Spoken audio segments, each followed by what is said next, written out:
School और college के ज़माना आपको याद होगा कि नई-नई पॉलिटिकल पार्टिसिपेशन हमने शुरू की, सियासत को समझना शुरू किया।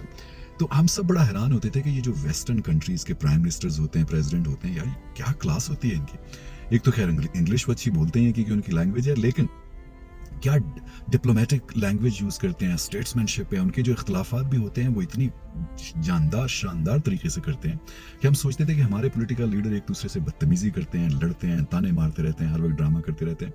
तो हम हमेशा कहते थे look at Canada, America, UK, कैसे उनके अच्छे लीडर्स आते हैं पॉलिटिक्स में। पर सच्ची बात ये है कि हमने कभी सोचा भी नहीं था कि हमें अपनों वालों पे फ़ख्र होना शुरू हो जाएगा, जो कुछ हमारे ये जो साथी मुल्क है अमेरिका, उसके सदर इस वक्त कर रहे हैं, प्रेसिडेंट इस वक्त कर रहे हैं।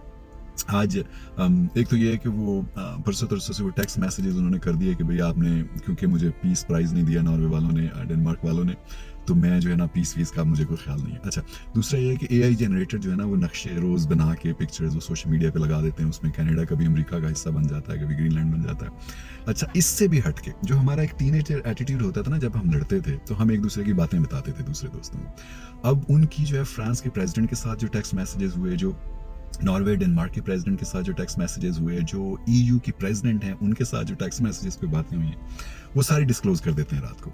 वो सीरियसली उसके स्क्रीनशॉट लेके वो कहते हैं ये देखें इसने मुझे ये कहा, ये देखें इसने मुझे ये कहा। अच्छा, आज वो फाइनली डेवोस कॉन्फ्रेंस में पहुंचे और वहाँ पर उन्होंने स्पीच की, तो उन्होंने कहा कि भाई जो 2026 के इलेक्शन थे, 25 के, वो तो रिग्ड थे और मैं तो उसमें जीता हुआ था, मैं हार गया। अच्छा, उसमें वो ऐसी सीरियसली बातें कर रहे हैं, यूरोप को लेक्चर दे रहे हैं, हर मुल्क को कभी कुछ कह रहे हैं, कभी किसी को कुछ कह रहे हैं, कभी कनाडा के प्राइम मिनिस्टर को कह रहे हैं मार आइंदा ऐसा नहीं करना।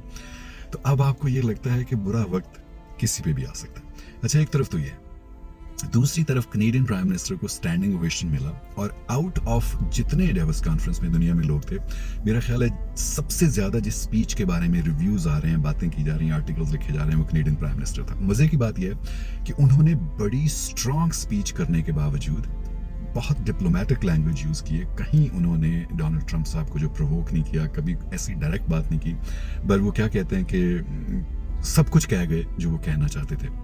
मेरा ख्याल ये है कि प्राइम मिनिस्टर कार्नी की इंटरनेशनल लेवल पे किसी को एक्सपेक्टेशन नहीं थी। वो स्मार्ट हैं, बैंकर हैं, रिस्क मैनेजमेंट जानते हैं, इकोनॉमी चलाना जानते हैं, लेकिन इस लेवल की इतनी क्लासी स्पीच कोई एक्सपेक्ट उनसे नहीं कर रहा था। अच्छा, ये ज़रूरी नहीं कि आप किसी खास पॉलिटिकल पार्टी के हो। अमेरिका में जॉन मैकेन जो है कंजर्वेटिव थे, लेकिन उनकी जो एक्सेप्टेंस स्पीच थी इलेक्शन लॉस करने के बाद, वो आज भी सुने तो आपको लगता है कि क्लास क्या होती है।